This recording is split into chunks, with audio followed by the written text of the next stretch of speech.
Welcome back and thanks for staying with us. Now, the UN estimates 1.5 million people in Myanmar as having been severely affected by Cyclone Nargis. Meanwhile, Myanmar says the disaster has killed more than 22,000 people, but many expect that death toll will be much higher because of poor sanitation and of a lack of food and drinking water. Li Xiang reports. The Mesa crossing linking Thailand and Myanmar was busy on Thursday, as people affected by the cyclone continue to pour into Thailand to buy food and supplies. This monk living in Yangon says the situation there is very bad. There is no electricity and we lack food and water to use and drink. I didn't shower before now because I was afraid I would become sick from the water. UN officials estimate as many as 1 million people were left homeless in Myanmar by the disaster. Reconstruction has begun, but many survivors lack food, drinking water and money to rebuild their homes. We only have food for morning. From this evening, we will not have any food. Myanmar's government issued an appeal for international assistance after the storm struck on Saturday. However, international frustrations are growing, as only limited progress has been made in granting visas and easing access regulations. Myanmar's state media says Cyclone Nargis killed at least 22,980 people and left more than 42,000 missing, mostly in the hardest hit Irrawaddy Delta. However, some locals and foreign diplomats in the country say lack of safe food and drinking water could push the death toll above 100,000. Lisa, CCTV. Well, at the same time, relief supplies from the UN and Asian countries are beginning to arrive at Yangon International Airport. From there, they're being sent and distributed to cyclone victims across Myanmar. David Rathbun has that part of the story. UN relief flights carrying high-energy biscuits, medicine and other supplies began arriving on Thursday. The United Nations said it had obtained permission from the government to fly emergency supplies to Myanmar. Meanwhile, the International Red Cross delivered its first emergency aid, primarily emergency shelter materials, into Myanmar on Thursday. In Berlin, Germany announced it would double its initial pledge of aid to Myanmar from 500,000 euros to 1 million euros. Spain and Greece are also preparing to send humanitarian aid to Myanmar. China, Thailand, Japan, India, Singapore, Indonesia and Bangladesh have also begun flying in emergency aid and assistance. South Korea said on Thursday it would provide $2 million worth of aid to cyclone-ravaged Myanmar. This comes on top of the $100,000 worth of aid announced earlier. The Myanmar government is also using helicopters to drop food and water to those stranded in the Irrawaddy Delta, southwest of Yangon. David Rathbun, CCTV. Well, India says its weather department has warned Myanmar about Cyclone Nargis 36 hours before it made landfall. Indian officials say the department kept a close watch on the depression in the Bay of Bengal since the cyclone was first detected in late April. The New Delhi-based Indian Meteorological Department issues regular cyclone warnings and updates to countries including Bangladesh, Myanmar, Thailand and Sri Lanka. Over in Africa, 3 Chinese workers were abducted Tuesday by unidentified men in Calabar.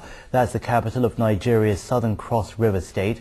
Staff from the China Civil Engineering Construction Corporation were seized near the company's compound when they were in a vehicle heading back home. A company spokesman says the kidnappers have demanded a ransom and they're negotiating with the kidnappers to get the workers safely released. The Democratic People's Republic of Korea has handed over its key nuclear weapons documents to visiting U.S. envoy Sung Kim. The documents are detailed technical logs on the DPRK's shuttered plutonium reactor. Under a deal reached at last February's 6-party talks, the DPRK agreed to abandon all nuclear weapons and programs and to declare all its facilities by the end of 2007.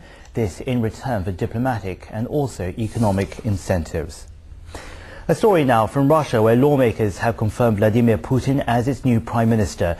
This just one day after Putin handed the presidency to his successor, Dmitry Medvedev. Sungwei takes a closer look. Russia's lower house of parliament, the State Duma, approved Putin in an overwhelming vote of 392 to 56. Presiding nominee to a full house at the Duma on Thursday, Medvedev said that Putin had restored the world's respect for Russia and improved the lives of its citizens during his 8 years as president. There is no need to specially recommend Vladimir Putin. He has 2 presidential terms behind him, and you know what those terms were like. You know how decisive they were for our country. And all the success we managed to achieve gave us the opportunity to move our society forward to leading edge.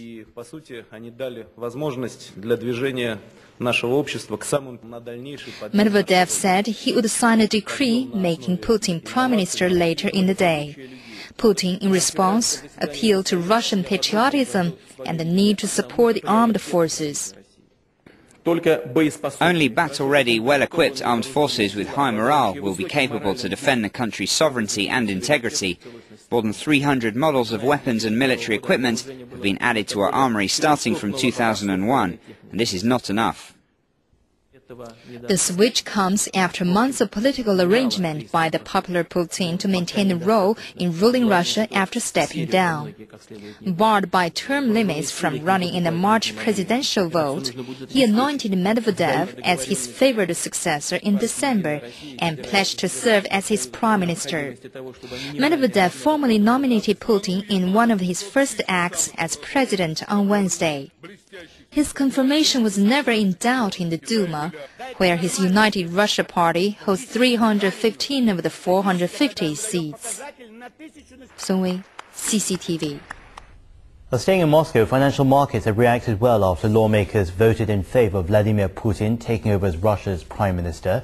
In a speech prior to the vote, Putin said he wants single-digit inflation within a few years as part of a long-term plan to make the country a global economic leader by the year 2020. Many analysts say they also welcome his plan. The market was very active today and it kept rising following yesterday's trend. Yesterday it was up by more than 2%. And today it's also higher, more than 2% relative to yesterday's. And I think Putin's nomination and role as prime minister and his speech gave positive impact. In the morning the market was more or less calm. So he announced that the need to reduce taxation on the oil industry. It gave a push for the market, and oil stocks kept rising fast, and which pulled all other equities. In other news, Russia has expelled 2 U.S. military attachés from the American embassy in Moscow. It follows the ousting of 2 Russian diplomats from Washington in the past few months. The U.S. State Department has declined to provide reasons for Russia's expulsion orders, which were issued at the end of last month. The 2 military attachés have already left Moscow. U.S. officials have declined to draw any connection between the expulsions of the American and Russian diplomats. One Russian defense official was asked to leave Washington last month, and the other in November of last year.